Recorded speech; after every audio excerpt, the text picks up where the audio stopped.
The night they regretted everything.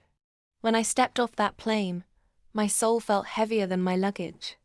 I had just buried my husband overseas, and all I wanted was a familiar face waiting for me at the arrivals gate.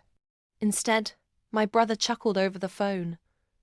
Just get an Uber, while my mother coldly advised, plan better next time. No tears, no empathy, just ice. I took a deep breath, swallowed the sting, and said, understood.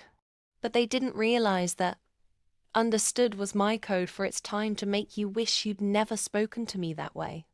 That night, while they were probably watching TV in their cozy living rooms, I was working behind the scenes. You see, my late husband was a renowned investigative journalist. His files, contacts, and unfinished stories were now mine.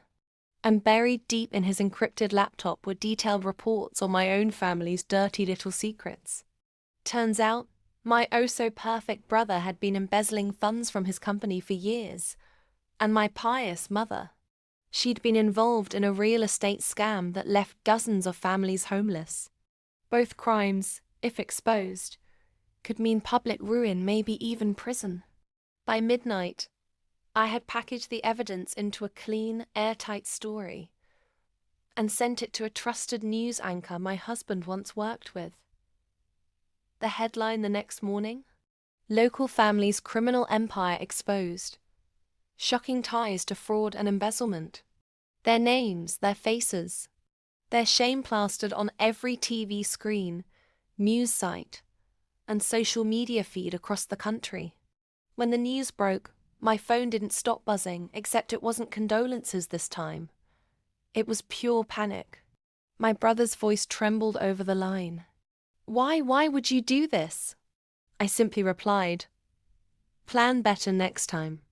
The fallout was brutal. The police raided my brother's office before noon.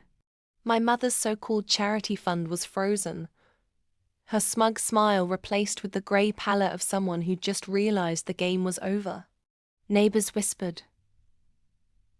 Friends vanished. Their carefully curated reputations collapsed overnight. And me? I booked a first-class flight back to the serene little town my husband loved, sipping champagne as I watched their downfall unfold on the in-flight news. For the first time in weeks, I felt peace. They had taught me a cruel lesson at the airport, that family isn't always there when you need them. I simply taught them mine. That loyalty is a two-way street, and payback takes the express lane. So, if you've ever been wronged and told to just get over it, remember you can. You will. But sometimes, getting over it means letting them drown in the flood they thought they'd escape. If you love this twist-filled revenge story, hit that subscribe button on this channel for more stories that prove karma always knows your address.